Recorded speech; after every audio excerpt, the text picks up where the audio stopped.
This is probably the hardest day that we've had on the homestead and the biggest failure.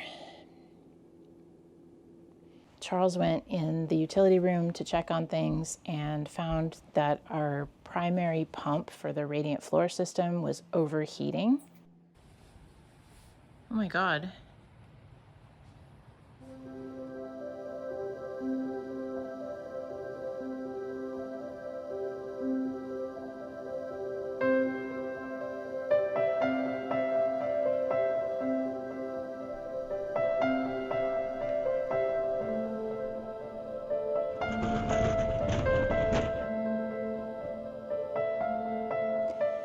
Good morning, Merry Christmas.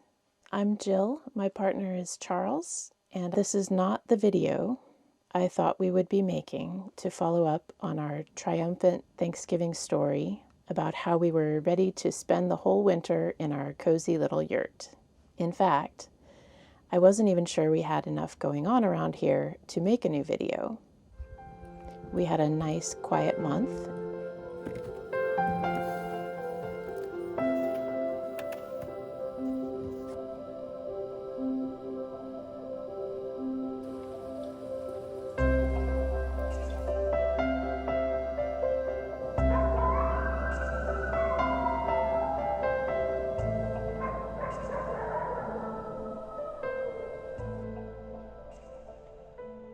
And Charles made a tiny bit of progress toward screening in the covered porch.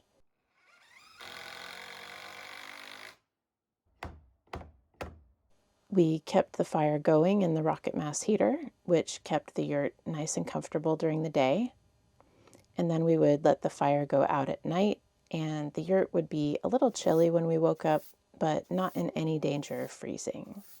And then we had some really cold weather, and we were determined to keep our pipes from freezing, even when it got down to 0 degrees Fahrenheit at night. So we kept the fire burning longer and hotter.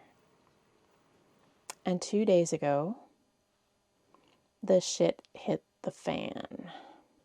So if you're wondering why I'm recording this in the RV, it's not because our pipes froze. It's because they melted.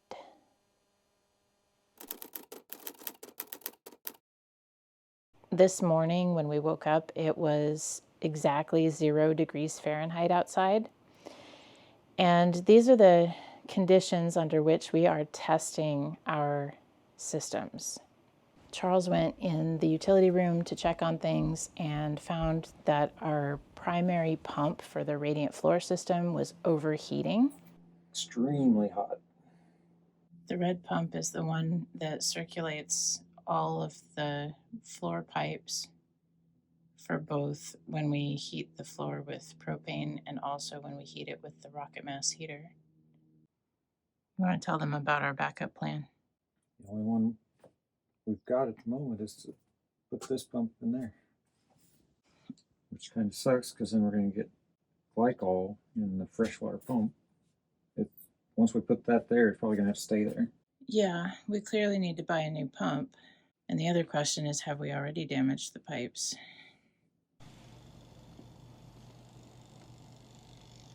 That noise is not normal.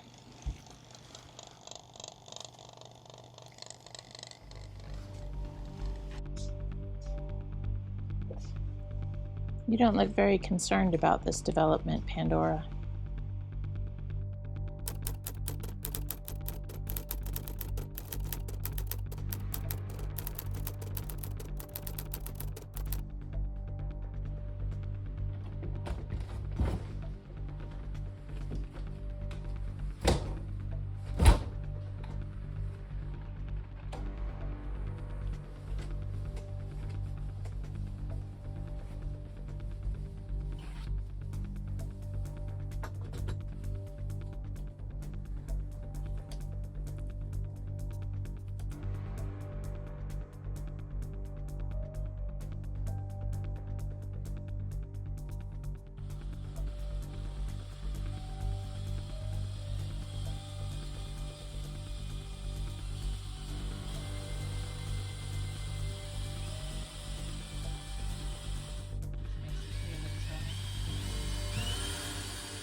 Oh my God.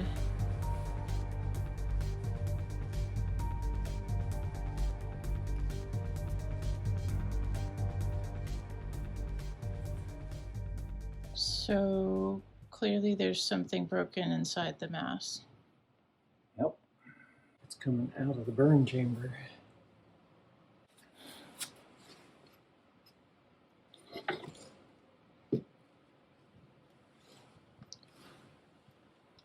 It's flammable.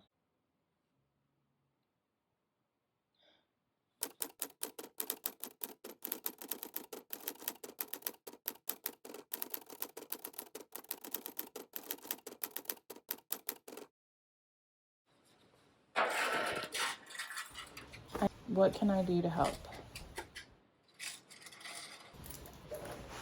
Open the door for me.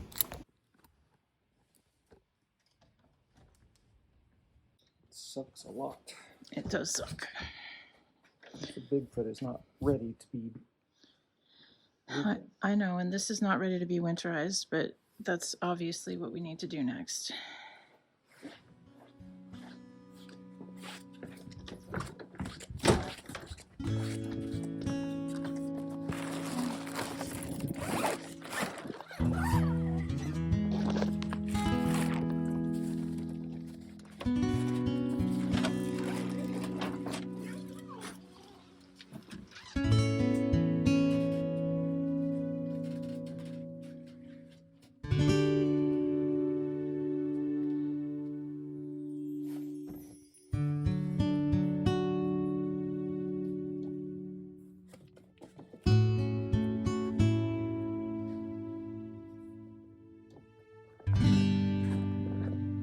It smells really bad, even outside.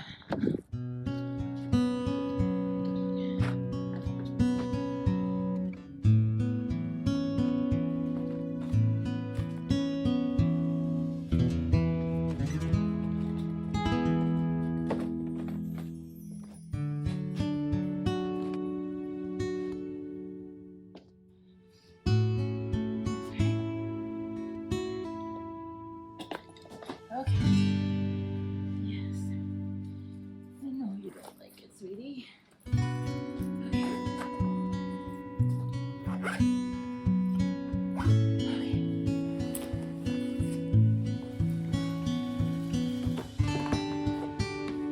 So, water for the Bigfoot.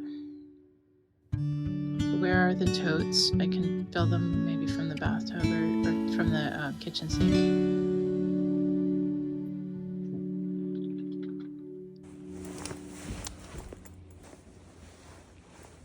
It's kind of hard for either of us to think clearly right now, but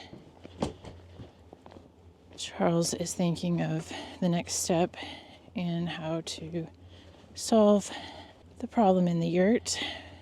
I'm going to start tearing the mass apart so I can get to the tubing that goes through. And I'm just going to pull the tubing out so it doesn't melt. And we can fire the heater back up and use it. Yeah, and then it will be divorced from the radiant floor system. Yes. For the time being, anyway. Meanwhile, the cats are in the Bigfoot, and the propane furnace is on, warming it up so we can sleep there tonight, if not beyond.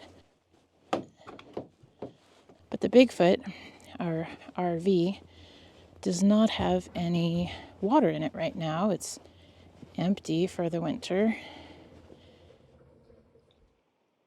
The mini split manual claims that it'll work down to 5 degrees. Which means we should be able to use the generator to run the mini split to keep the yurt above freezing tonight. Okay, you can come out in a minute, please. Rico. I know, it's so crazy. We had such a crazy night tonight. It's okay. Okay, babies. It's okay, babies. I thought you said this wasn't tonight's project. I never said that. We can't afford to have the generator support us for any length of time. I realize that because we are a summer-only propane delivery. Mm-hmm.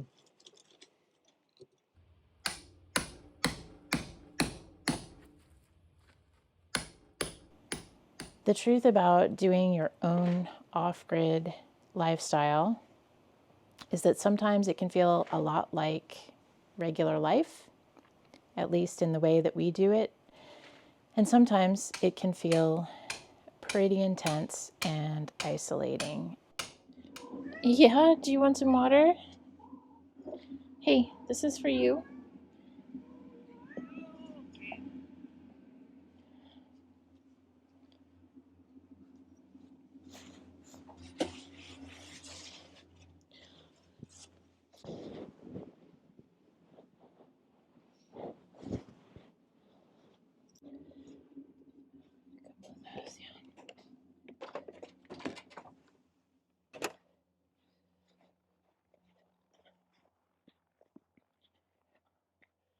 I got the mass cut out and plugged.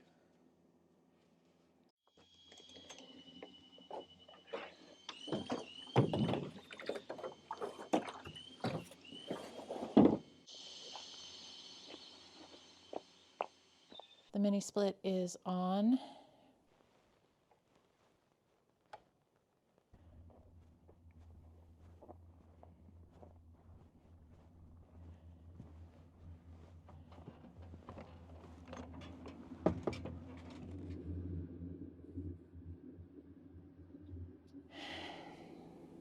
It's the next morning.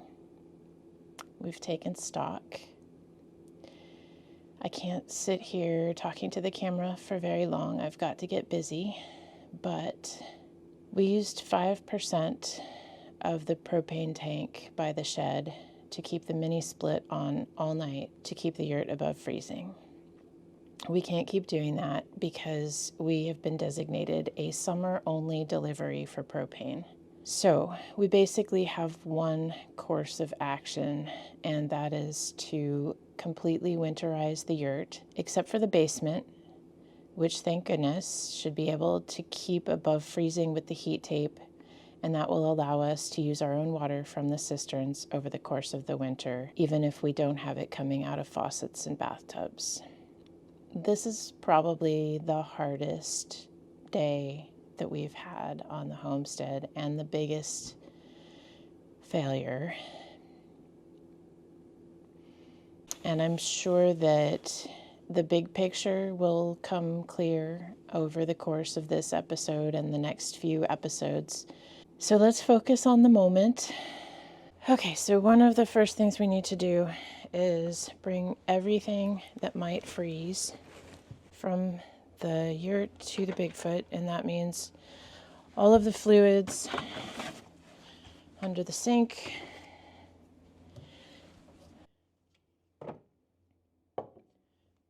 we need enough food to eat for the next few weeks or whatever, and then also any food that might freeze. Everything that will freeze needs to come out of here. Yeah, I don't know exactly how we're gonna find room for all of it, but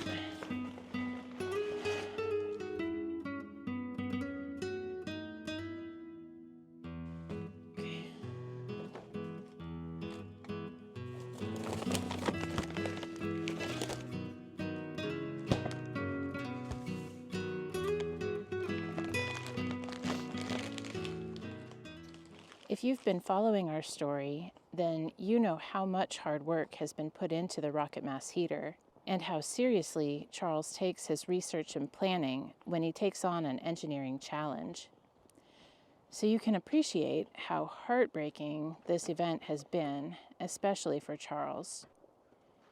But if you're new to our channel, you might appreciate some clarity about what happened.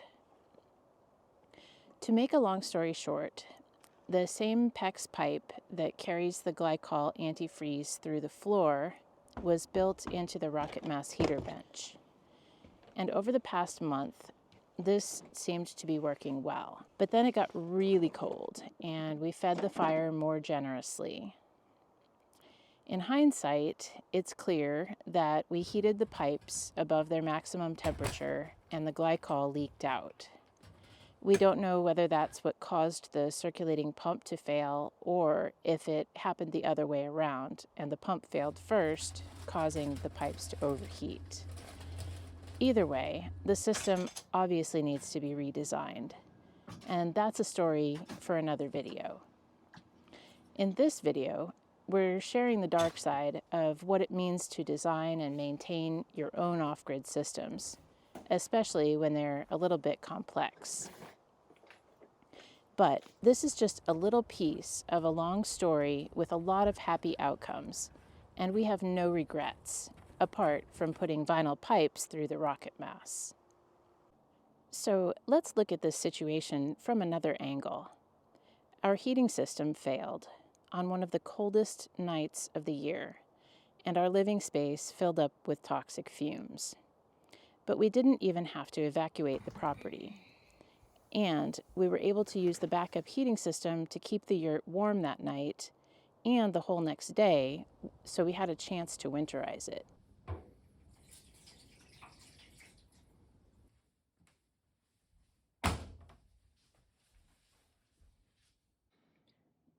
Well, it's most of the day later. I don't even know what time it is. It's 3:30 in the afternoon. We've got most of our things moved over to the Bigfoot, and pretty much everything is put away except for the bottles that go in the bathroom. So I guess we're doing pretty well.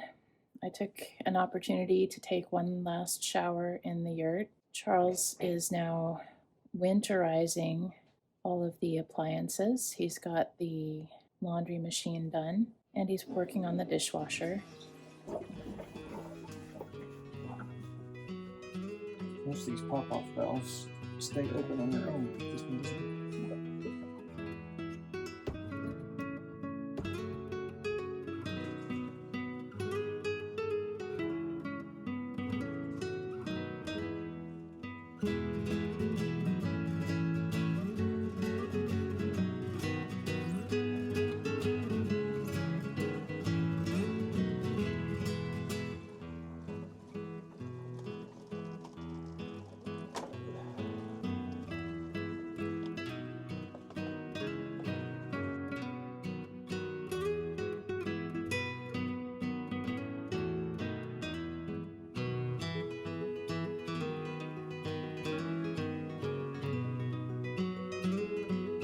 It's all done.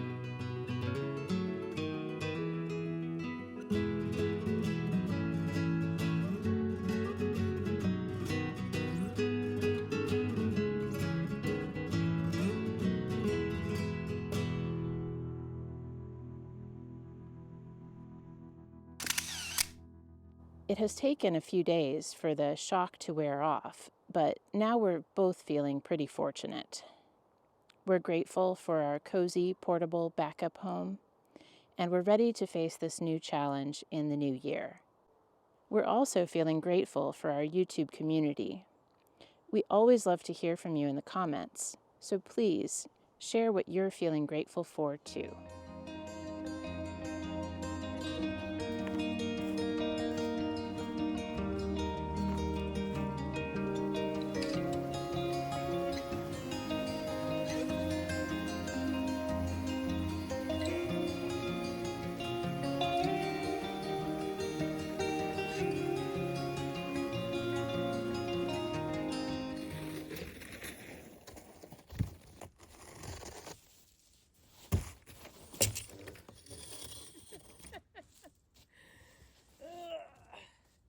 Okay, kitties, we slept in. It's time to get up.